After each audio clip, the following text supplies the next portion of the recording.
So ಈಗ ನಾವು NEP ಬಗ್ಗೆ ಮಾತಾಡೋದಾದ್ರೆ NEPಯ ಪಾತ್ರ ಏನು? NEP ತುಂಬ ಚೆನ್ನಾಗಿ ಹೇಳಬೇಕು ಅಂತಂದರೆ it's a beautiful way our Indian system has brought into our system. ಏನು ಅಂತಂದರೆ ನಾವುಗಳು ಅದನ್ನು ಅರ್ಥ ಮಾಡ್ಕೊಳ್ಳೋ ರೀತಿ ಎಲ್ಲೋ ಎಡುತ್ತಿದ್ದೀವ ಅನ್ನಿಸ್ತಾ ಇದೆ.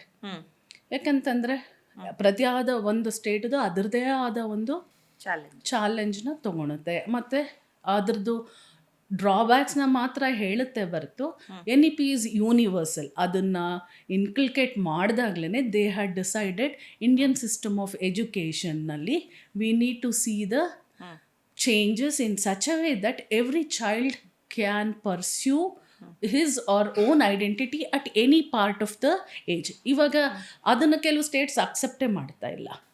ಅದರಲ್ಲೇನು ಬೆನಿಫಿಟ್ ಅಂತಂದರೆ CBSE ಅದನ್ನು ತುಂಬ ಚೆನ್ನಾಗಿ ಅರ್ಥ ಮಾಡಿಕೊಂಡು CBSE ಬೋರ್ಡು ಅದನ್ನು ಬೇಗ ಇನ್ಕಲ್ಕೇಟ್ ಮಾಡ್ಕೊಂಡಿರೋದ್ರಿಂದ that is one more plus or added point for the CBSE people or called as students who take up CBSE.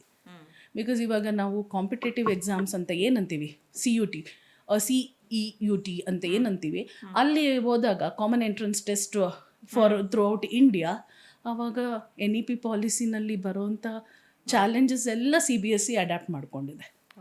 So therefore I try to tell us that actually every state, every schools and colleges really should think about NEP because it's beautifully inculcated and it has been designed in such a way that it is going to make a child confident way ಏನೇನೋ ಬರುತ್ತೆ ಮಧ್ಯದಲ್ಲಿ hurdles ಎಲ್ಲ ತೊಗೊಂಡು ಮಗು ಯಾಕೆ continuous ಆಗಿ ಓದಬೇಕು, breaks ತೊಗೊಂಡು ಮಾಡ್ಬೋದು. ಎಷ್ಟೊಂದು I am just giving one small example for that matter. So many things are there in the national education policy. ಅದು ಎಲ್ಲಿ ನಾವು ಇನ್ಕಲ್ಕೇಟ್ ಮಾಡಿದ್ರು it's an advantage to the future of a child. Okay, so Modi ಕೂಡ ರೀಸೆಂಟಾಗಿ ಹೇಳಿದ್ರು that amendment NEP 2020ನಲ್ಲಿ ನಾವು ಮಾಡ್ತಾ ಇದ್ದೀವಿ, ಇನ್ನೊಂದು 10 ವರ್ಷದಲ್ಲಿ ವಿ ಸಿ ಎ ಡ್ರಾಸ್ಟಿಕ್ ಅಂದರೆ ಒಂದು ಗ್ರ್ಯಾಜುವಲ್ ಚೇಂಜನ್ನು ನಾವು ಕಾಣ್ತೀವಿ ನಮ್ಮ ಎಜುಕೇಷನ್ ಸಿಸ್ಟಮಲ್ಲಿ. Creative based learning, skill based learning, project based learning ಇವೆಲ್ಲ ಜಾಸ್ತಿ ಆಗುತ್ತೆ. ಒಂದು ರೀತಿನಲ್ಲಿ ಒಂದು ರೆವಲ್ಯೂಷನರಿ ಚೇಂಜಸ್ನ ನಾವು ನೋಡ್ಬೋದು ಅಂತ. ಹೌದು, ಇವಾಗ ನೀವು CBSE ತಗೊಳ್ಳಿ, the syllabus in the concept 6th standard ಬಂದರೆ ಮಗು is already getting in to the methods of life skills ಅಂತ ನಾವೇನಂತೀವಿ, ಅದ್ರದ್ದು concept and logical way of answering, analytical thinking in a child, creative learning and also seeing to that project based ಒಂದೇ ಅಲ್ಲ, ಎಲ್ಲರೂ ಭಯ ಬಿದ್ದುಬಿಡ್ತಾರೆ project based. It is always been in to the more of materialistic ಥಿಂಗ್ಸ್ನ utilise ಮಾಡ್ತಾರೆ CBS board. No, as per the policy ನಾವು ಇವಾಗ just because we are talking about NEP ಇಂದ ಏನೇನು ಇದೆ, ಇವಾಗ you are trying to talk about a personality development or called as life skills or called as the child's adaptive learning, ಇದೆಲ್ಲನೂ ತುಂಬ ಚೆನ್ನಾಗಿ point wise it is been segregated and explained. ಅದನ್ನು ಅರ್ಥ ಮಾಡ್ಕೊಳ್ಳೋಕ್ಕೆ ವಿ ಡೆಫಿನೆಟ್ಲಿ ಇವಾಗ we call our self as educationist ಅಂದರೆ first we should see to that ಅದನ್ನೆಲ್ಲ ಓದಿ ಅರ್ಥ ಮಾಡಿಕೊಂಡು ಎಕ್ಸ್ಟ್ರಾಕ್ಟ್ ಮಾಡಿಕೊಂಡು we also should try to talk about this to parents. So ground ಲೆವೆಲಲ್ಲಿ ಆಗ್ತಾ ಇದೆ ಅನಿಸ್ತಾ ಇದೆ. ಹೌದು, ಸುಮಾರು ಸ್ಕೂಲ್ಸ್ ಆ್ಯಂಡ್ ಕಾಲೇಜಸ್ ಎಲ್ಲ ಆಗ್ತಾ ಇದೆ. They are taking it up. Okay, and ಇನ್ನೊಂದು ನಂಬಿಕೆ ಇದೆ, CBSE ಅಂದರೆ JEE ಸ್ಟೂಡೆಂಟ್ಸ್ಗೆ ವೆರಿ ಈಸಿ ಅಂತ. Is it a myth or a reality? ಇಲ್ಲಿ ಮಿತ್ ಅಂತ ಏನೂ ಇಲ್ಲ. I always want to tell is that child's effort and proper what do you call that as a reformed way of grooming a child from the resource person. There should be proper resource people to give that, because NEET or JEE, what we are talking about JEE ಏನು ಅಂತಂದರೆ ಅಲ್ಲಿ the child should know how to solve the question and in that 1 minute the child's mind should be active enough to get that proper answer. ಅದಕ್ಕೇನು ಬೇಕು? It is about the resource personality who will be there to train a child. So you're accepting that CBSE is designed?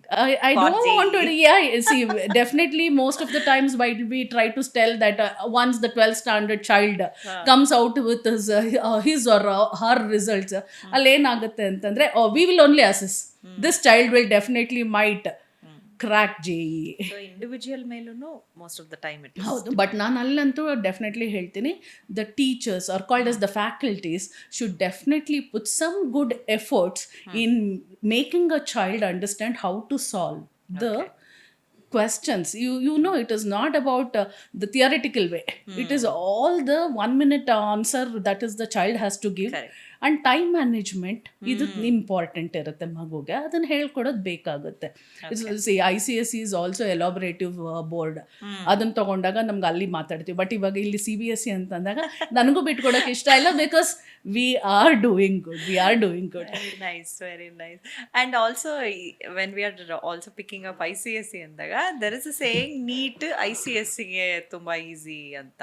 NEET ಗೆ biology is more important. So how does ICSE support a lot of See, as just moment ಅಲ್ಲಿ ಹೇಳಿದೆ, it's elaborative, it's connecting. The subject is ಹೆಂಗೆ ಅಂತಂದ್ರೆ more of theoretical aspects and learning is continued. It is something called as, if the child starts learning about the subjects like chemistry, physics, biology, adardu till the end of the 12th standard, it is connected, it's linked. Avag enagutte, a child who has already meant or the mindset alli, I want to become a tomorrow called as I want to crack NEET antandaga, maybe the subject is so elaborative, he or she will analyze the subject in such a way that howdu nanu I am grabbing a point in this particular place, making it more effective in such a way that it is a big, just because it's continued. So it's connected. And also when we speak about CBSE standards ಬಗ್ಗೆ ಮಾತಾಡೋದಾದರೆ international standards ಅಂತ ಹೇಳಲ್ಪಟ್ಟಿದೆ. ಯಾಕೆಂತಂದರೆ only CBSE board ಮಾತ್ರ out of ಇಂಡಿಯಾನು ಕೆಲವೊಂದು ಕಡೆಗಳಲ್ಲಿ school, ನಮ್ಮ ಏಷ್ಯಾನಲ್ಲೇ schools ಎಷ್ಟೊಂದು establish ಆಗಿದೆ ಅಂತ ನಾವು ಕೇಳ್ಪಟ್ಟಿದ್ದೀವಿ. So what is it standards and how does it stay equivalent to international standards? ಈಗ CBSE ಅಂತಂದಾಗ ಸೆಂಟ್ರಲ್ ಬೋರ್ಡ್ ಆಫ್ ಎಜುಕೇಷನ್ ಆಗಿರೋದ್ರಿಂದ ಏನಾಗುತ್ತೆ, there is something called as migrants. ಇವಾಗ ನಾವು we are not settling back in India. All the parents have that bigger dream. ನಾವು outside country ಹೋದ್ವಿ, outside country ಹೋದಾಗ we have our standard of living keeps changing.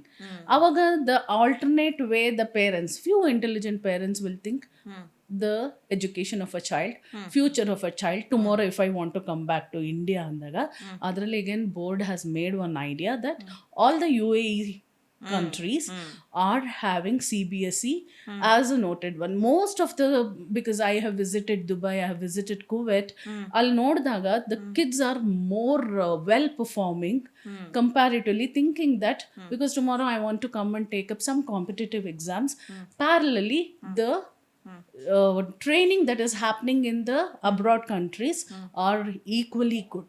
Okay. And CBSE has developed the same curriculum. Whatever the curriculum that is taken up by Indian students is the curriculum been there, and it's going to be helpful for the kids for their future. So for example, ಇಲ್ಲಿ ಇಂಡಿಯಾನಲ್ಲಿ ಒಂದು 5th 6th standard ವರ್ಗೂ CBSE ನಲ್ಲಿ ಓದಿರೋಂಥ ಮಗು, if they are relocating to any of the country where there is availability of CBSE boards antandre, the kid is not going to face much of challenges. Yes. Okay.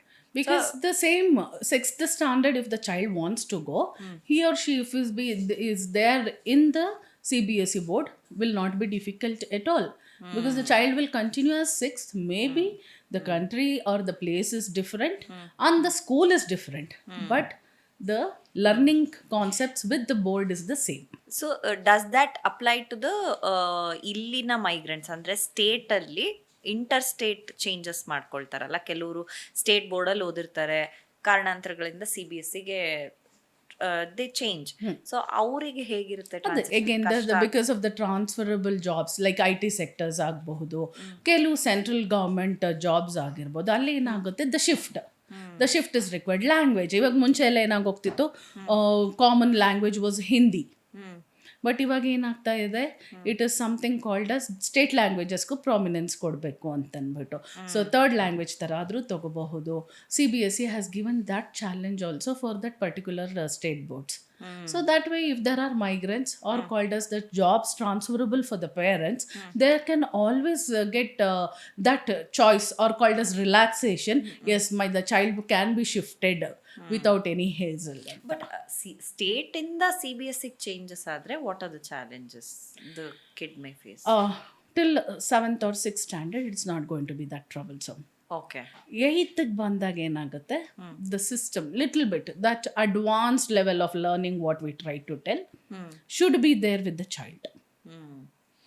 Scoring ಅಂತ ನಾವು ಇಲ್ಲಿ ಮತ್ತೆ ತರೋದಿಲ್ಲ.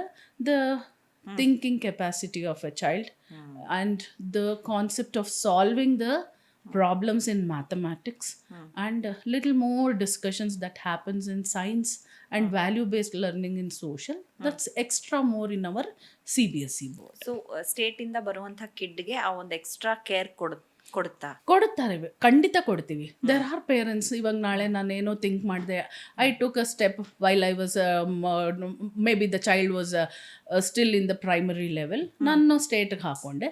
ಇವಾಗ I want to see to that he or she wants to have that exponential learning ಅಂದಾಗ definitely the schools are also giving that privilege and support, it's going on with the CBSE. Very nice. So we have spoken about age, ಹೇಗೆ CBSE board work ಆಗುತ್ತೆ, universal ಆಗಿದೆ, ಮೈಗ್ರೆಂಟ್ಸಿಗೆ ಹೇಗಿದೆ, ಎಲ್ಲನೂ almost ಮಾತಾಡಿದ್ದೀವಿ. But like ಎಂಡಿಂಗಲ್ಲಿ if you have to name or like pick some loopholes in CBSE ಅಂದರೆ ಏನಾದರೂ ಇದೆಯಾ? Any changes you would want to see? Changes ಅಂದರೆ ಲಿಟಲ್ ಮೋರ್ ಆಫ್, ಇವಾಗ ನಾವು ನಮ್ಮ ಹಿಸ್ಟ್ರಿ ಏನಂತೀವಿ ಅಲ್ಲಿ ಸ್ವಲ್ಪ ಚೇಂಜಸ್ ತಂದ್ಕೊಂಡ್ರೆ ಚೆನ್ನಾಗಿರುತ್ತೆ. There are so many universities which have the Indian history prune in a different way. ಅದನ್ನು ಸ್ವಲ್ಪ ನಾವು ಬದಲಾಯಿಸ್ಕೊಂಡ್ರೆ, ಇವಾಗ already just because in few years before what was there in our social studies is totally different now. And I definitely appreciate, because being in India, if we don't know the part of history, right, see, math is universal, correct, science is universal. While we talk about our history, languages, I just want them to take little more initiation in such a way, giving that provision and prominence to the particular type of languages. See, if we go to the ಅಂದರೆ north East ಕಡೆಗೆ ಹೊಟ್ಟೋದಾಗ ಅಲ್ಲಿ ಏನಾಗುತ್ತೆ, there are enormous way. ಈಗ ನಾಗಾಲ್ಯಾಂಡ್ ಆಗ್ಬೋದು, ಅರುಣಾಚಲ್ ಪ್ರದೇಶ್ ಆಗ್ಬೋದು, ಇಲ್ಲೆಲ್ಲ ಅವ್ರಿಗೆ language ಬರೀ ಹಿಂದಿ ಬೇಡ, ನಮಗೆ we want our own mother tongue to be, and that is definitely we have to, it is fair enough, right? Why can't we try to? Why always only Hindi should be there? See, again, we are not trying to tell no Hindi. We are only trying to tell, make it an alternate in such a way. Every religion or every subject or every language has its own respect. So let's try to give that place. ಅದೊಂದು ಬೇಕಾಗುತ್ತೆ. And communications which is more important. See, ಅರ್ಬನಲ್ಲಿ ಏನಾಗುತ್ತೆ, every child starts communicating. That's because of the board makes it's mandatory that communication is one place where we try to make the child talk fluent. But while it goes on the other way round, making the concept of giving the basics of how to teach, how to engage the child in the classroom level as well as outside the classroom. That's more required. Teachers need to be trained properly. That is more important with us, because parents tumba smart ಆಗ್ತಿದ್ದಾರೆ ಇವಾಗ, and we should respect them also, because they have the rights to ask the school, why, if I put my child for 8 hours ಅಂತಂದ್ರೆ what is the output, and we should also be equally answerable for that. Very well said. Actually ನೀವು history and ಲ್ಯಾಂಗ್ವೇಜನ್ನ ತಂದಿದ್ದು ನಿಜಕ್ಕೂ, ಯಾಕೆಂದರೆ when we are talking about NEP also, it somehow connects to the root, because ನಾವು ತರ್ತಾ ಇರೋ ಅಮೆಂಡ್ಮೆಂಟ್ಸೇನೆ to stick on to our roots, and yet skill based ಇರ್ಬೋದು, ಅದನ್ನೆಲ್ಲ ಇನ್ಕಲ್ಕೇಟ್ ಮಾಡಿಕೊಂಡು ಬೆಳಿಬೇಕು ನಾವು ಅಂತ ಹೇಳಿ. ಸೊ ಅದೇ ಅಲ್ಲಿ ಇವಾಗ ನಾವು if you want to learn world history ಅಂದರೆ there are so many other boards, IB ಆಗ್ಬೋದು, IGCSE ಆಗ್ಬೋದು. While we are trying to talk about Indian boards ಅಂದಾಗ, if we don't try to, as you are telling, ನಮ್ಮದೇ ಆದ ಒಂದು ಬೇಸ್ನ ನಾವು ಅಪ್ಲಿಫ್ಟೇ ಮಾಡೋಕ್ಕೆ ಇಲ್ಲ ಅಂದರೆ ಏನು ಪ್ರಯೋಜನ? The kids will forget, they will try to talk about the other countries. ಈಗ ಯಾವಾಗಾದರೂ ನಾನು ಮಾತಾಡಬೇಕಾದ್ರೆ they try to talk about the world wars, what is happened with Indian history. ಸ್ವಲ್ಪ we need to give the awareness, we need to give them the awareness. Very nice. So finally ಈಗಿನ ಪೇರೆಂಟ್ಸ್ಗೆ ನಿಮ್ಮ ಒಂದು ಕಿವಿ ಮಾತು ಅಂದರೆ ಏನು ಹೇಳ್ಬೋದು? I always want to tell that parents-ಗೆ patience ಬೇಕು. Okay. And don't try to think that first few years or 5 years ಅಲ್ಲ ಎಜುಕೇಷನ್ ಅನ್ನೋದು ಬರೋದು. ಪ್ರೈಮರಿ ಆದಮೇಲೆ ಹೈಯರ್ ಪ್ರೈಮರಿಯಿಂದ try to be with the child. Okay. See what the child is doing, because ಅಲ್ಲಿಂದ ಏನಾಗುತ್ತೆ, deviations ಬರುತ್ತೆ. ಆ ಡಿವಿಯೇಷನ್ಸು ಬೇರೆ ಬೇರೆ ಥರದನ್ನು ನಾವು if we don't try to track it, and we have no rights to blame the child also. Correct. If you don't track the child, if you don't try to monitor the child, give the confidence to the child, failure ಇರಲಿ, failure ಅನ್ನೋದು ಇಲ್ಲದೆ ಇದ್ದರೆ we can't find the success.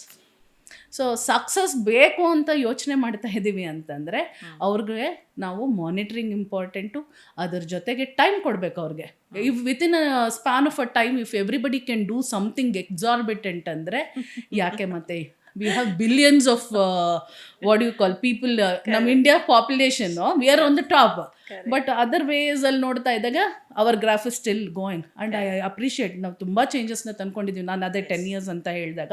So that I always try to tell parents should have that patience, confidence in their children, and not comparing the child. Not required. Every child is a unique child. Your child is your own child, where he or she can do something more in lot more fields. Don't have 2 tracks. Gone are those days. Tracks ಅಲ್ಲಿ ಹೋಗಬೇಕು ಅನ್ನೋದು ಏನೂ ಇಲ್ಲ. There are a lot of things that can happen, and give that privilege ಅಂತ ಹೇಳ್ತೇನೆ. Very nice ma'am, very well shed. CBSE board ಬಗ್ಗೆ ನಮಗೆ ತುಂಬ ಇನ್ಫಾರ್ಮೇಷನ್ ಕೊಟ್ಟಿದ್ದೀರಾ, ಸಾಕಷ್ಟು ಕನ್ಫ್ಯೂಷನ್ಸ್ ನಾನು ಕ್ಲಿಯರ್ ಮಾಡಿದ್ದೀರಾ, ಆ್ಯಂಡ್ ಹೌ ಅ ಪೇರೆಂಟ್ ಮುಂದೆ ಹೋಗ್ತಾ ಹೇಗೆ ಬಿಹೇವ್ ಮಾಡಬೇಕು ಮಕ್ಕಳ ಒಂದು ಡೆವಲಪ್ಮೆಂಟ್ ಕಡೆಗೆ ಅಂತಲೂ ಸಾಕಷ್ಟು ಮಾಹಿತಿಯನ್ನು ಕೊಟ್ಟಿದ್ದೀರಾ. ಇಷ್ಟೆಲ್ಲ ಇನ್ಫಾರ್ಮೇಷನ್ ನಮ್ಮ ಜೊತೆ ನಮ್ಮ ವೀಕ್ಷಕರಿಗಾಗಿ ಶೇರ್ ಮಾಡಿದ್ದಕ್ಕೆ ಧನ್ಯವಾದಗಳು ma'am. Thank you Shweta. And ನಾನು ನಿಮ್ಮ ಚಾನಲ್ಗೆ ಬಂದು ನೀವು ಕೊಟ್ಟಿರೋ ಈ ಒಂದು ಪ್ರಿವಿಲೇಜ್ಗೆ I wholeheartedly thank the entire team. Yugandhar ಅವರಿಗೇನು ಅಷ್ಟೇ, because it's not easy that simply coming and talking about few things is not important. Right things to be spoken, and also to be delivered to the people, because awareness ಅನ್ನೋದು ಬೇಕು. ಎಷ್ಟೇ changes ಬಂದ್ರೂ awareness ಅನ್ನೋದು ಬೇಕು. ಅದಕ್ಕೆ I thank the entire team as well as the day you made me to come and it's our privilege ma'am, because even ನಮ್ಮ ವಿಷನ್ನು ಅದೇನೆ, ರೈಟ್ ಇನ್ಫಾರ್ಮೇಷನ್ ಜನರಿಗೆ ರೀಚ್ ಆಗಬೇಕು. Because in education field there are lot of confusions, and ಈಗಂತೂ there are lot of amendments happening. ಏನು ಮಾಡಬೇಕು, ಏನು ತೊಗೊಳ್ಬೇಕು, ಯಾವ ಬೋರ್ಡಿಗೆ ಹಾಕಬೇಕು ಅನ್ನೋದು ತುಂಬಾ ಕನ್ಫ್ಯೂಷನ್ಸ್ ಇದೆ. So that is why we are giving this type of quality content to our viewers, so that ಅವರು ಮುಂದೆ ಅವರ ಚೈಲ್ಡ್ ಎಜುಕೇಷನಲ್ಲಿ ಒಂದು ಪ್ರಾಪರ್ ಡಿಸಿಷನ್ ತೊಗೊಂಡ್ರೆ, ಈವನ್ ಒನ್ ಚೇಂಜ್ ಒಂದು ಚೈಲ್ಡ್ ಫ್ಯೂಚರಲ್ಲಿ ಆದ್ರೂ ಇಟ್ ಇಸ್. ಅದಕ್ಕೆ ನಿಮ್ಮ ಚಾನಲ್ ಮುಖಾಂತರ ಪೇರೆಂಟ್ಸ್ಗೆ ಆ ಒಂದು ಕಾನ್ಫಿಡೆನ್ಸ್ ಬರಲಿ. And I always try to tell parents, ಒಂದು ಬೋರ್ಡ್ ಸ್ಟಿಕ್ ಆನ್ ಆದರೆ ಅದಕ್ಕೆ don't try to keep changing.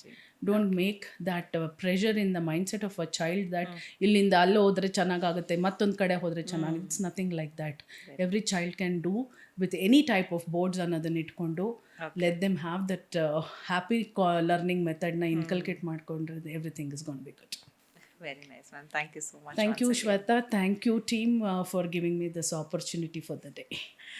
So ನೋಡಿದ್ರಲ್ಲ ವೀಕ್ಷಕರೇ, ಇದಾಗಿತ್ತು ಇವತ್ತಿನ CBSE ಕುರಿತಾದಂತಹ 10 ಹಲವಾರು ಮಾಹಿತಿ. ಇದೇ ರೀತಿಯ ಎಜುಕೇಷನ್ ಕುರಿತಾದಂತಹ ಕ್ವಾಲಿಟಿ ಕಂಟೆಂಟ್ಗಳಿಗಾಗಿ ಸುಮನ್ TV ಕನ್ನಡ ಎಜುಕೇಷನ್ನ ಫಾಲೋ ಮಾಡೋದನ್ನ ಮರಿಬೇಡಿ.